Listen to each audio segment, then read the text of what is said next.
मैं सूर्य नारायण आज आप लोगों को प्रोबेबिलिटी प्रारंभ करूंगा। तो प्रोबेबिलिटी पढ़ाने से पहले सारे बच्चों को हम कहना चाहते हैं कि जो प्रोबेबिलिटी का जो प्रश्न होता है ये बूझ की तरह होता है।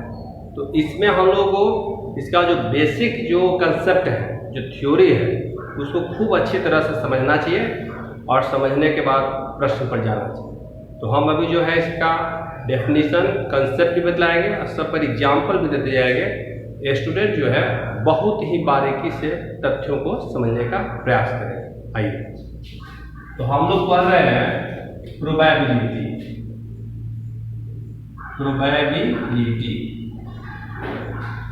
इसको हम लोग कहते हैं, it is defined as the ratio of number of possibility of given event and total number of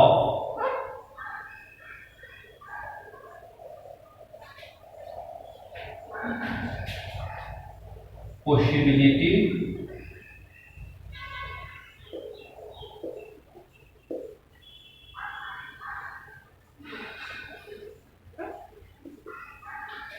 of event.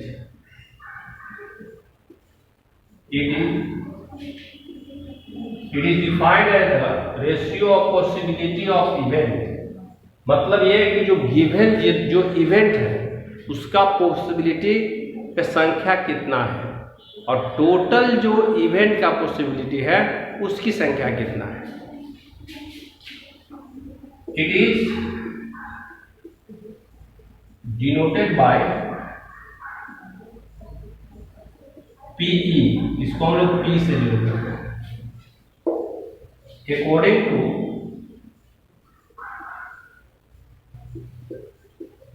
definition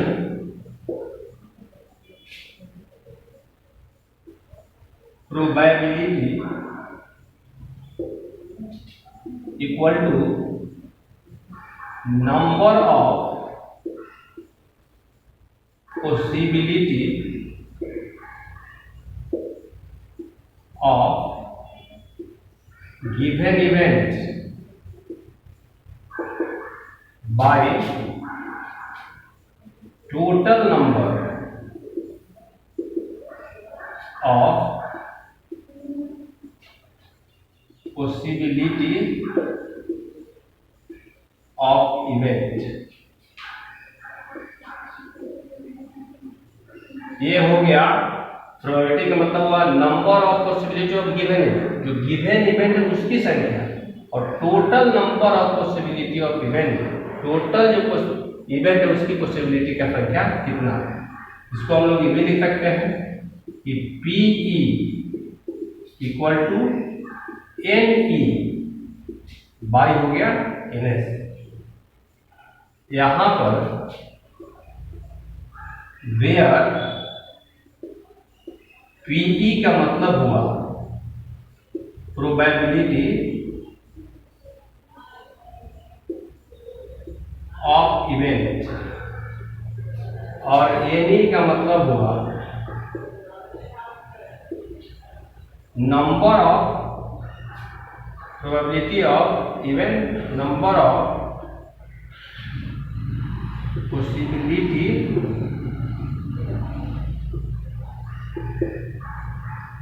of event, और NS का मतलब हुआ total number of possibility of event. P मैंने प्रोबेबिलिटी ऑफ इवेंट हो गया और NE मैंने number of possibility of event, मैंने इवेंट की संख्या कितनी है, और NS total number of possibility of event, इसको हम लोग ईवी कहते हैं। कि number of sample space, total number of possible को हम लोग सैंपल स्पेस करते हैं। तो अब हम लोग इतना समझ लिए डेफिनेशन इसका। अब जो है इस पर एक एग्जाम्पल लेते हैं। एग्जाम्पल लेते हैं टू फाइंड, एक एग्जाम्पल यहां देते हैं to find the probability of even number out of given first 10 natural number।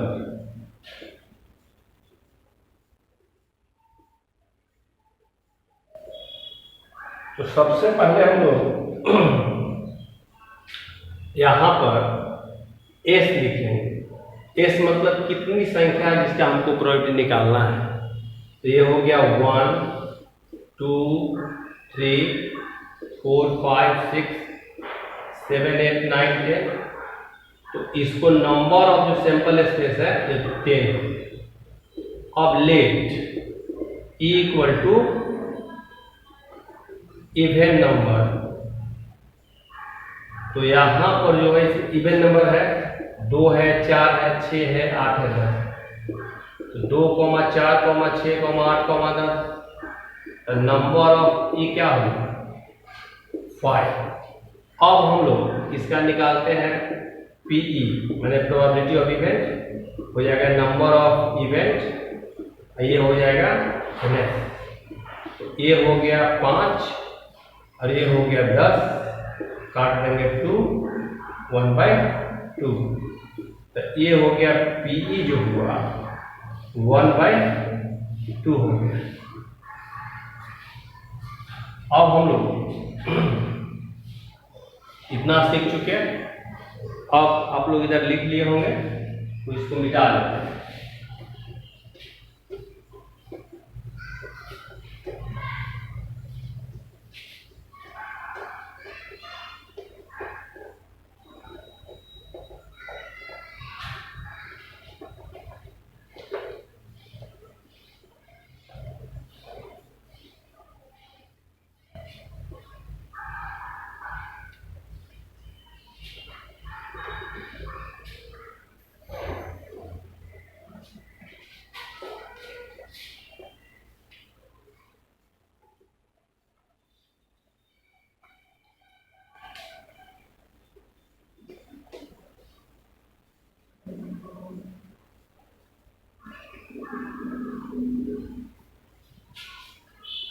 अब हम लोग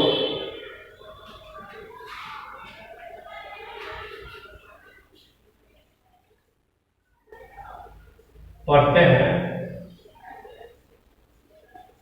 to find the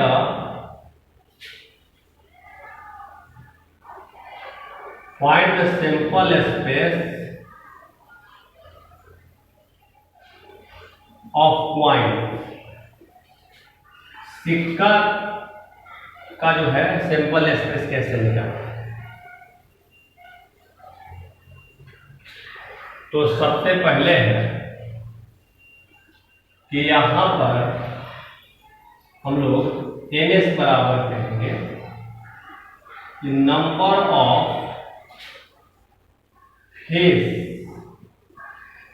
of coin,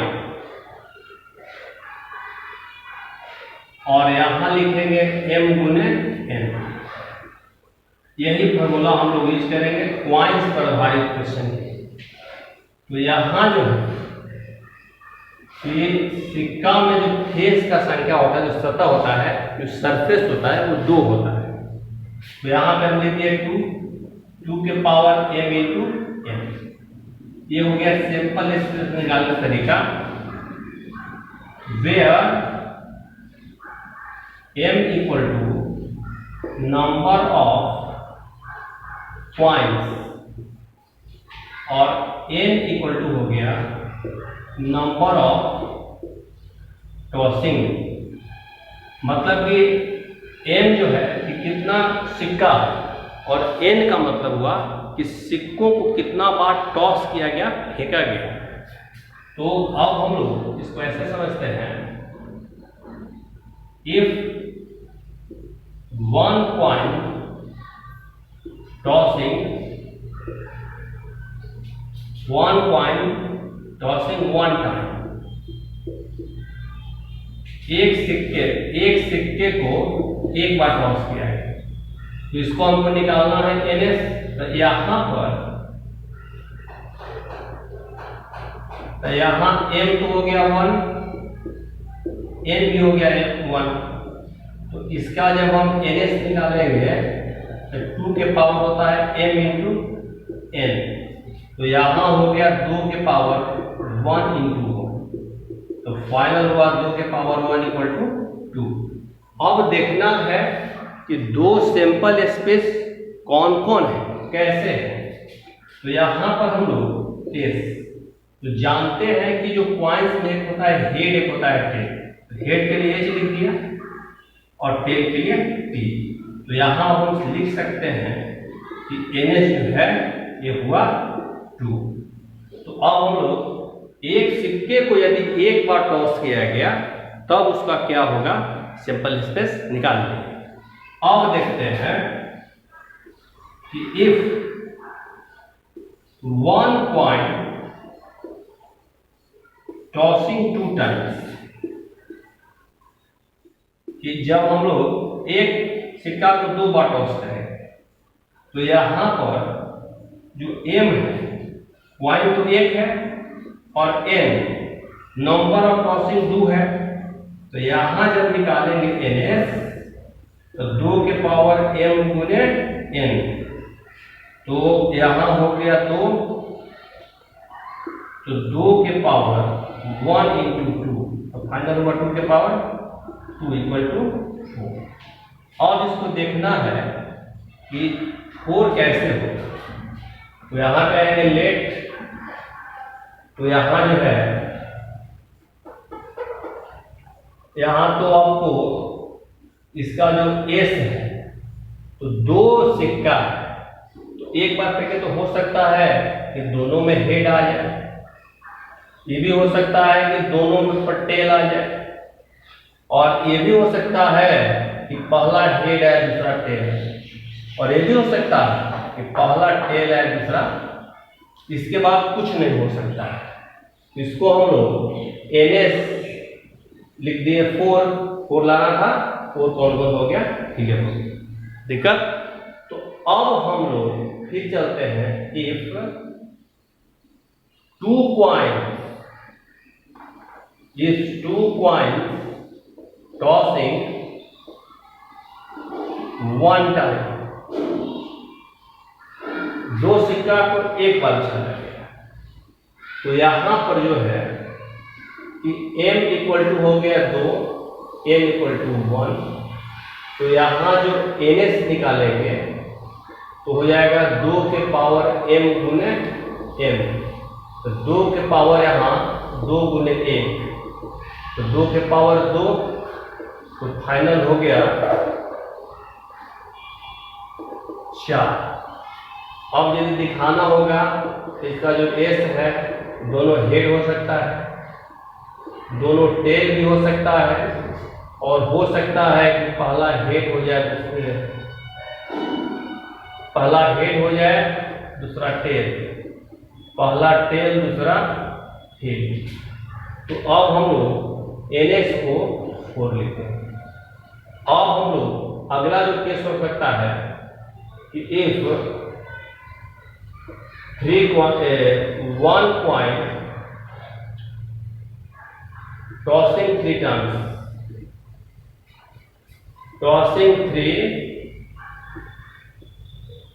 times, या तो 1, इसको हम लोग 2 टाइम्स करें, एक को तो 2 बार कर दे, 2 हो गए वहां 3 टाइम्स। तो यहां बोलिए M तो हो गया 1, N हो गया 3, तो ns निकालिएगा तो 2 के पावर m इंटू n, तो 2 के पावर 1 गुने 3, तो 2 के पावर फाइनल हो गया 3, ये हो गया 8। तो अब हम लोग इसको जब s निकालना रहेगा तो 3 बार फेंकेंगे एक कॉइल को, तो हो सकता है कि तीनों बार हेड ही आ जाए। ऐसा भी हो सकता है कि तीनों बार टेल ही आ जाए। ऐसा भी हो सकता है कि पहला बार हेड आए, टेल आए और हेड आए। ये भी हो सकता है कि टेल आए पहला बार, बाद में हेड आए, फिर टेल आए। ऐसा भी हो सकता है कि शुरू में 2 हेड आए, बाद में टेल आए। ये भी हो सकता है कि शुरू में एक टेल और बाद में 2 हेड आए। ऐसा भी हो सकता है इसका अपोजिट कि 2 टेल शुरू में आए, 1 हेड बाद में। ये भी हो सकता है कि 1 हेड शुरू में आए, 2 टेल बाद में। इस तरह से कितना हुआ, ये नंबर ऑफ सेपल स्पेस है, ये हो गया 8। अब हम लोग एक स्टेप और देख लेते हैं।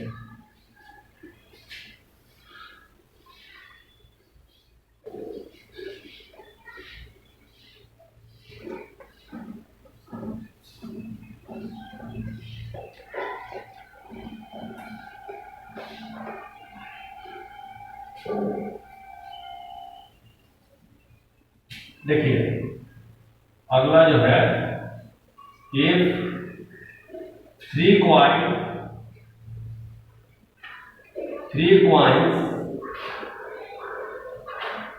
tossing 1 time, हो सकता है कि 3 सिक्का को हम लोग एक बार टॉस करें। तो यहां जो ns होगा, तो पहले उसको लिख लेते हैं mn। तो यहां m तो हो गया 3, n हो गया। तो ns निकालेंगे तो 2 के पावर m इंटू n, तो 2 के पावर 3 गुने 1, तो फाइनल 2 के पावर 3 इक्वल टू 8 हो गया। तो अब s निकालेंगे तो हो सकता है कि 3 सिक्का को एक बार हम जब कॉइन फेंकते हैं तो हो सकता है कि तीनों एक बार हेड ही आ जाए। ये भी हो सकता है कि तीनों टेल आ जाए। ये भी हो सकता है कि फर्स्ट हेड आए, टेल आए, हेड आए। ये भी हो सकता है कि टेल हेड और टेल आए। और ये भी हो सकता है कि शुरू में जो हेड आए, बाद में टेल आए। इसका अपोजिट ये भी हो सकता है कि शुरू में टेल आए, बाद में जो हेड आए। और ये भी हो सकता है कि शुरू में हेड आए, एक टेल आए, एक हेड आए। इसका अपोजिट भी होगा, एक टेल आए, फिर हेड आए, फिर टेल। इसके बाद कुछ नहीं हो सकता है। तो हम लोग आज के क्लास में तो प्रोबेबिलिटी का डेफिनेशन सीखा, उस पर एग्जाम्पल पर है, और क्वाइंस पर आधारित प्रश्न को बनाने के लिए उसका नंबर ऑफ सैंपल स्पेस कैसे निकालेंगे, उसमें जब एक क्वाइंस को फेंकेंगे तब 2 क्वाइंस को, और एक क्वाइंस को 1 बार, एक क्वाइंस को 2 बार, या 2 क्वाइंस को 1 बार, फिर 1 क्वाइंस को 3 बार, या 3 क्वाइन को 1 बार फेंकेंगे, तो कैसे प्रश्नों को सोल्व करेंगे, नंबर ऑफ सैंपल स्पेस निकालेंगे। इस पर आधारित प्रश्नों को हम लोग इसका थ्योरी पढ़े। जय हिंद।